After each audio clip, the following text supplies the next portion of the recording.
This episode is brought to you by DirecTV Stream. Introducing DirecTV Stream, the best of live TV and on demand, which means you can watch your favorite sports, movies, and shows all in one place.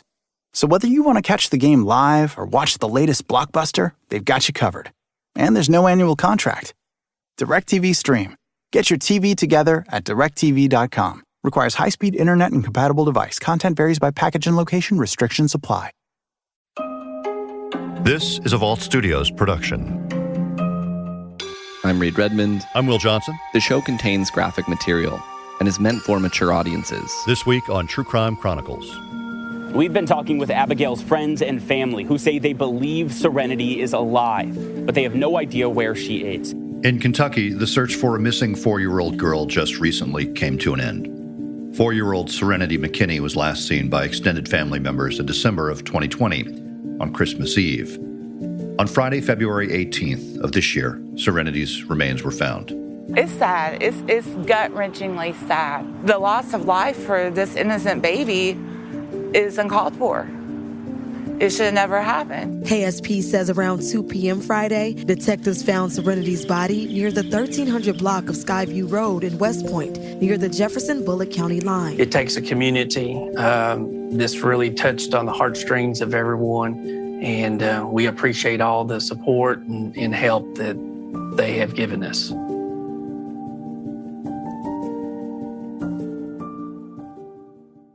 We've all been there, feeling unheard, having the same arguments over and over, or just not knowing how to move forward. Talkspace gives you unlimited access to a licensed therapist so you can clear up the confusion and focus on what matters most, being the best person and partner you can be. There's no guide to follow to achieve a perfect relationship, but taking the time to have open and honest communication can be extremely beneficial. With the help of a licensed therapist from Talkspace, you can work on your relationship with your partner at your side to help get to the root of your problems instead of ignoring them. Connect virtually with your Talkspace therapist through secure messaging and live video portals on a schedule that works for you. So skip the awkward waiting rooms and join Talkspace today to start the journey towards happier and healthier relationships. Just visit Talkspace.com and get $100 off your first month when you use promo code C13 at sign-up. That's $100 off at Talkspace.com with promo code C13. December 2017. Nadia Atwee's vehicle is discovered wedged into some bushes at a park near her home. Just want to tell her that I love her. Come back today. I would forget about what happened. But Nadia is never seen again. If I go back, I would react differently, but I didn't know. The Next Call, the case of Nadia Atwee. Available now on the CBC Listen app and everywhere you get your podcasts. What I have learned about Serenity is that she was a bubbly, happy little girl. Serenity McKinney's father, David Roller, recently spoke with Kristen Goodwillie, an anchor and reporter at WHAS 11 in Louisville, about his daughter. He just said that she was like any other child, and that she was just a beautiful soul. And that's really what all of the family said, is she was just, a beautiful little girl who was taken way too soon.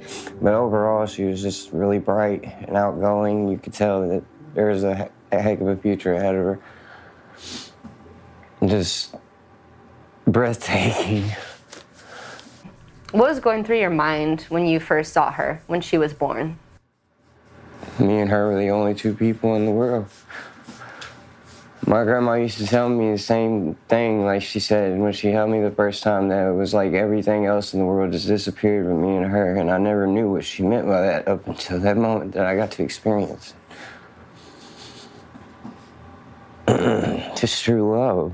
They just said she was full of love, and if you saw any of the pictures of her, she is absolutely adorable. She has blonde hair and seems to be really dedicated to playing. she really seems to like to play, and it just seemed like she has so much love around her. A lot of the pictures are just her surrounded and being hugged by family members. And I think that she had that safety net and that love around her for a majority of her life. Serenity was living with her mom, Catherine Abby McKinney, and her boyfriend, Dakota Hill, when family members say they last saw her back in December of 2020. In the spring of 2021, Abby's grandparents say CPS, or Child Protective Services, performed a welfare check. And at times throughout the first half of 2021, family members say they even heard Serenity's voice. Different various family members had heard her voice. But after that, nothing. Concerned, members of Serenity's extended family say they started making phone calls. They called for welfare checks June 26th, 27th, and 28th. And they said that Louisville Metro Police went to the apartment of Dakota Hill and they tried to do wellness checks twice. Knocked on the door, nobody answered. And so from there, they asked police, what can I do? They suggested you can call CPS. And so they called CPS and were given somewhat of a runaround according to them.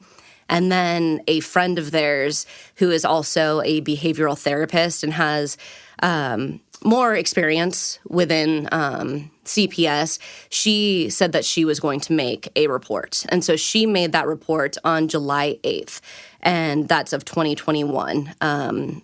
We have email verification that that report was made, and in that report, it says if you get a follow-up email, that will be an indication that we have not taken on the case.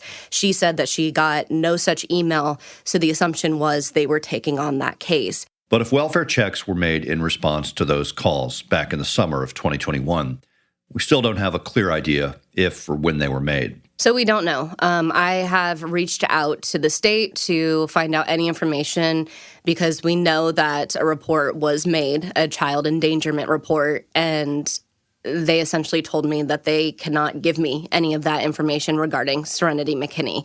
And so we don't know what was done. We don't know if social workers came out. We don't know if there was a report that was opened or closed. And that's the unfortunate thing is we just don't know any of that information. And at this point, the state is not giving that information to us. Through the fall, Abby's family says the mother cut off ties with her extended family. Family says that Abby blocked all of them on all social media. And so they really had no contact and were just trying as much as they could to call and get that contact with Abby and talk with Serenity. She cut off the aunt, the mother, her mother, the grandmothers, her father, and the father of Serenity and all of his extended family, who his mother and grandmother are all very involved in Serenity's life as well.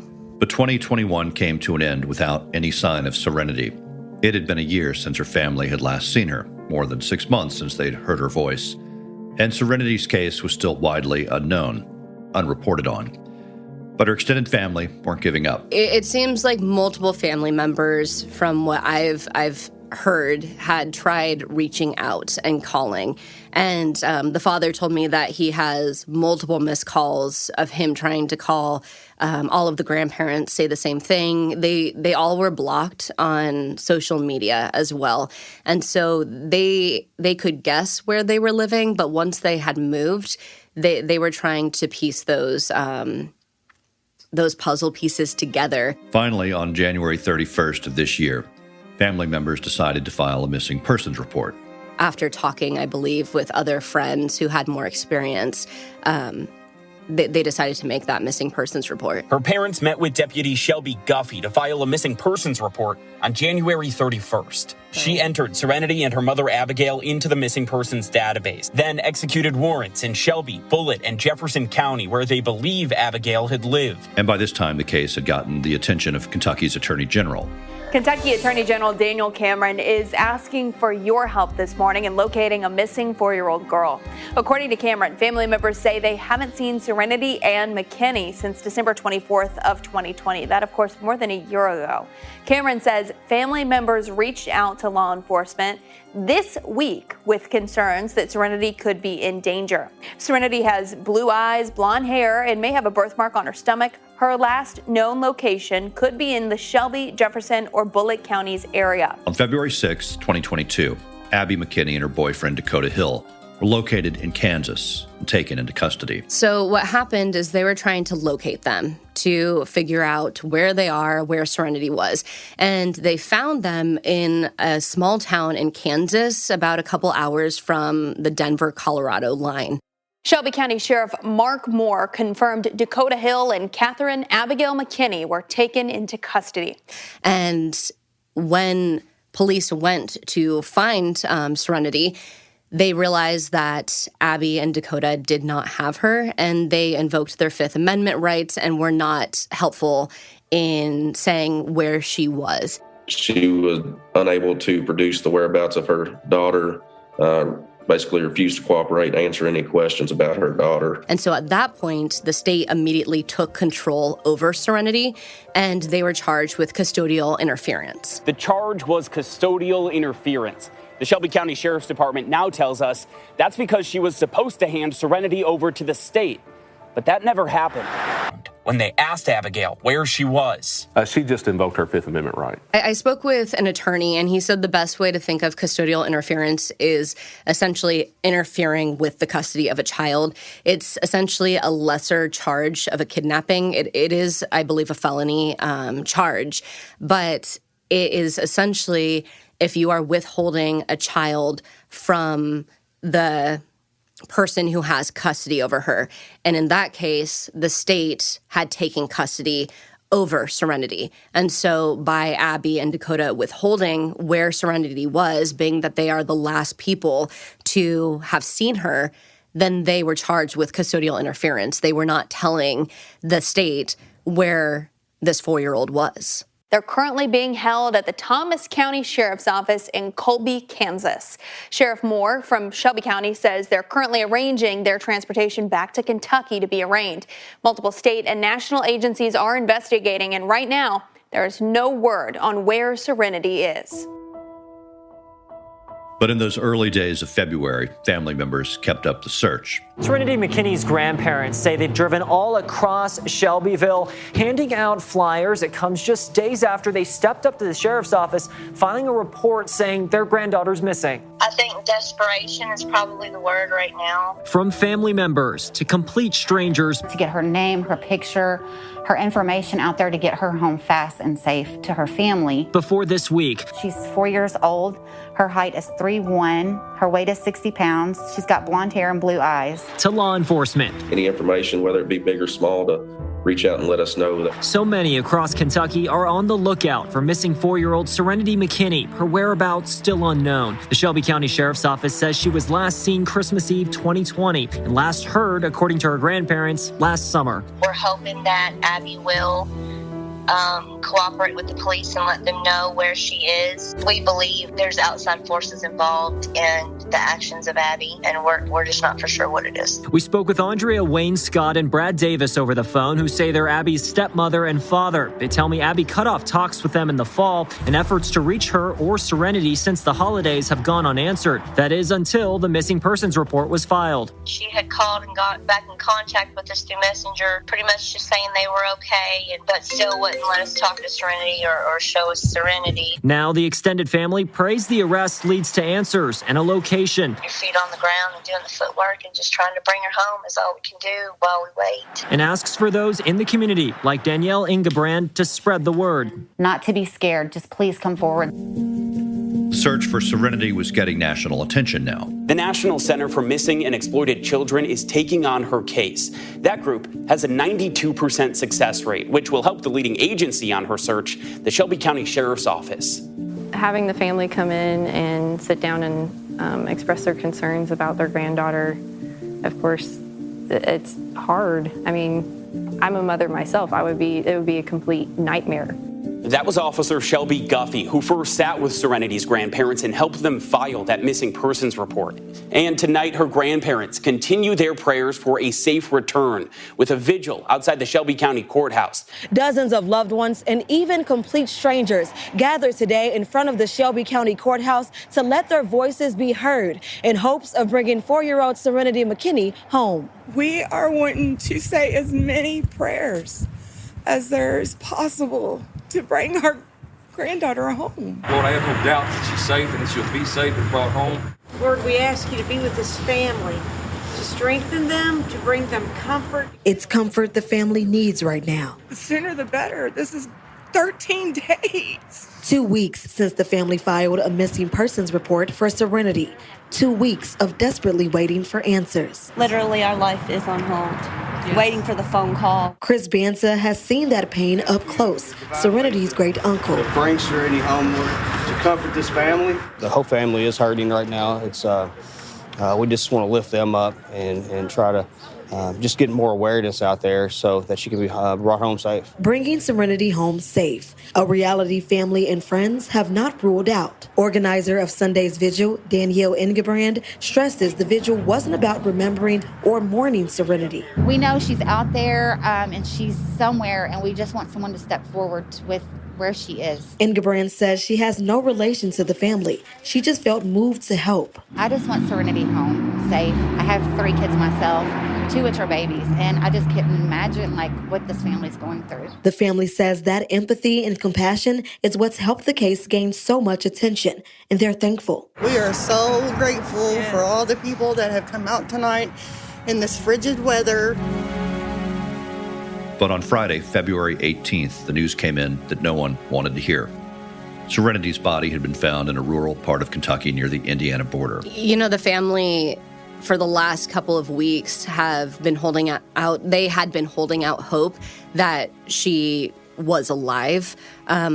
Every family member I spoke with did not even want to think about the idea of any other possible solution. And so I think the fact that her body was found on Friday is extremely, obviously it's upsetting to everybody, but I think they truly believed that she was going to be found alive. And to find out that she isn't, it's just that they're heartbroken is what they've all told me, and they all have said that they need time to mourn. The KSP says Serenity's body was found near the 1300 block of Skyview Road in West Point, near Jefferson-Bullitt County line. The area was wooded with hills and valleys. KSP says the investigation took about 17 days. The Shelby County Sheriff's Office contacted KSP a few days after receiving the missing persons report from McKinney's family at the end of January. Family and friends have remained hopeful that Serenity would be found safe. KSP PIO Scotty Sharp says it's a heartbreaking end to the search. These types of cases are the hardest, the ones that you can never get out of your mind. Especially if you're a parent and you go home and look at your children, you just, it's tough. And what family tells me is that it's an area that high schoolers and teenagers kind of drive around in and hang out. It's a hangout spot, but it's densely wooded and there's really not that much out there. They said it was good old-fashioned police work that led them there. So we don't know exactly what that means at this point, and we're essentially waiting for the autopsy to reveal what exactly happened. The family friend who requested a welfare check last summer says Serenity was found not far from the location she gave when she contacted CPS. The address that she listed for the CPS workers is only 10 minutes from where Serenity's body was later found. And Abby, Serenity's mom, and her boyfriend, Dakota Hill, already behind bars and charged with custodial interference, are now facing much more serious charges. Abby McKinney, Serenity's mom, and her boyfriend, Dakota Hill, have been charged with murder and abuse of a corpse. They're here at the Shelby County Detention Center. They were originally charged and arrested in Kansas for custodial interference, but now they have been taken back here to Kentucky being charged with murder and abuse of a corpse, like you said. Bail has been set at $1 million. McKinney and Hill are expected to make a court appearance on March 2nd. As Serenity's family waits for more news on the investigation and evidence in the case, they're letting everyone who joined in the search and reached out to them know that it all made a difference and that Serenity won't be forgotten. The family has expressed time and time again how grateful they are because the community did come out and support them, and not even just here in Kentucky locally, but nationally. People from around the country were trying to find this little girl, and they say they can't express their gratitude enough. She truly was a one-of-a-kind little girl, and she was always surrounded. In the pictures that you can see, she is surrounded by so much love, and it's obvious that there are so many people that care about her. And it does appear that her first years of life, before being isolated with Abby and Dakota, she was deeply loved. Serenity's father, David Roller, returned to Louisville not long after the news of the arrest of her mother and her mother's boyfriend. He talked to Kristen Goodwillie about Serenity and what's keeping him going. Right now, the only thing keeping me going is just the fact that not everybody's behind bars, per se, as I'd like to say. I'll allow my time to grieve at that moment that I know that everybody is held accountable that had a part in this. And that is the main thing. That is my main goal out of anything. I'm not gonna rest. I'm not gonna stop. I'm not gonna keep pushing until justice for my baby girl is served up. And if there is a death penalty, whatever anybody played role in, I want to push for that, and I will be behind it 100% to the best I can. Because this is a living nightmare. Justice to you is what? The right people being held fully accountable. Not just the two people behind bars. What's your favorite memory of Serenity? Anytime that I would be with her, she'd constantly grab my hand. Like, I'd always have a keychain with the Lord's Prayer on it, and she would never let it go. I'd always sit right next to her every time. Never let my hand go. Is there anything looking back that you would want her to know? I wish I could have been there more. That's the main thing.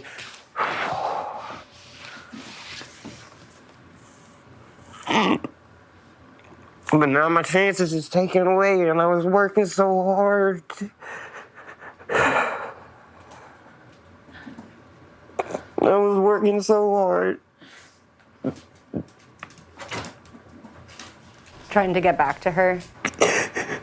Yes, put her in my life again, because I wanted that. I was not going to let my child grow up without a dad. It was not happening.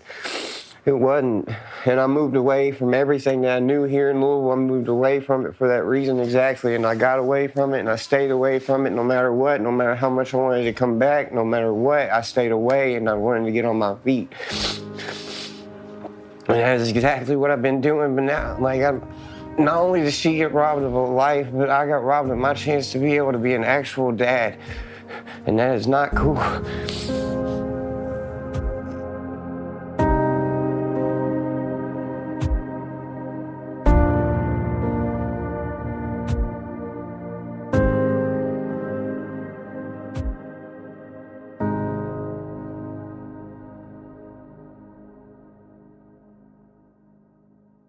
Hey, True Crime Chronicles listeners, Reed Redmond joining Will Johnson to talk a little bit more about this story.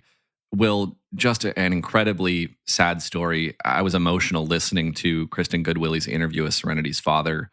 But going back to what led up to this tragic ending, again, it sounds like the family had some challenges back in the summer of 2021 getting follow-up information about welfare checks. And so looking back on this case now, figuring out what happened seems to be an important part of making sure something like this doesn't happen again. Yeah, I mean, I think that's a huge part of this story for a lot of people who have been paying attention to what happened. We don't have all the answers at this point. Kristen Goodwillie and the team at WHAS 11 in Louisville are obviously looking into phone records and who made phone calls or sent emails and tried to get, the right authorities, the right organizations to check in on Serenity and see what was going on.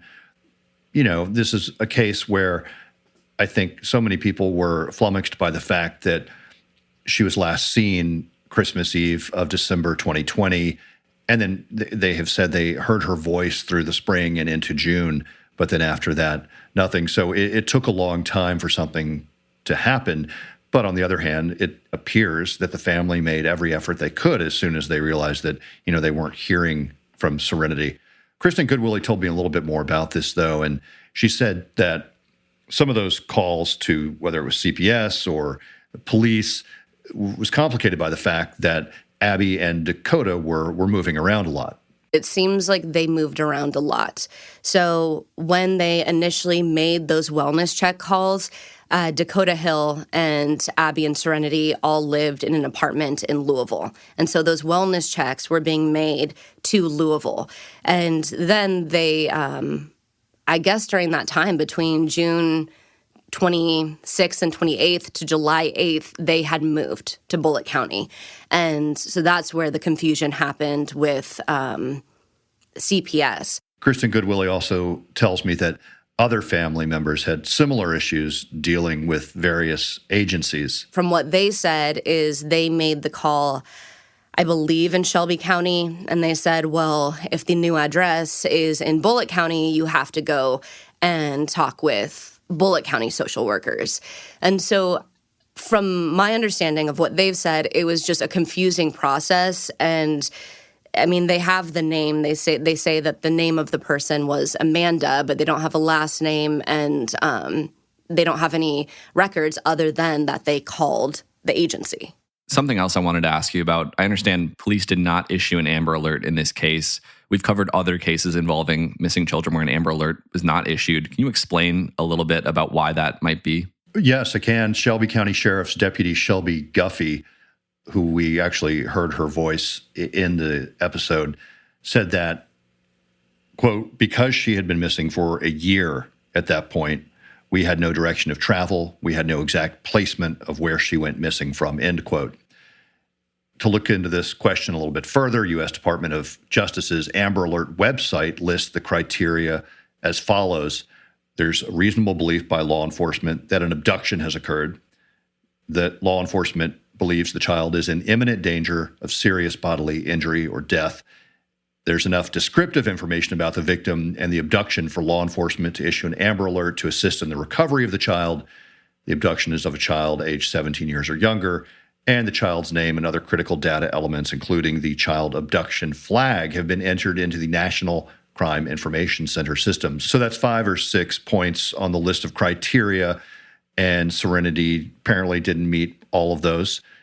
Deputy Guffey says the first criterion is crucial, that one being that an abduction has occurred, because they just didn't have reasonable belief that it was an abduction at the time. All right. Thank you, Will. And thanks as well to Kristen Goodwillie at WHAS in Louisville for bringing us this story. And thank you for listening to True Crime Chronicles. We're here with new episodes every Monday. If you haven't already, check out our new podcast, Killer Cases, available wherever you listen to podcasts. For True Crime Chronicles, I'm Will Johnson along with Reed Redmond. We'll be back next week with a new case and a new story.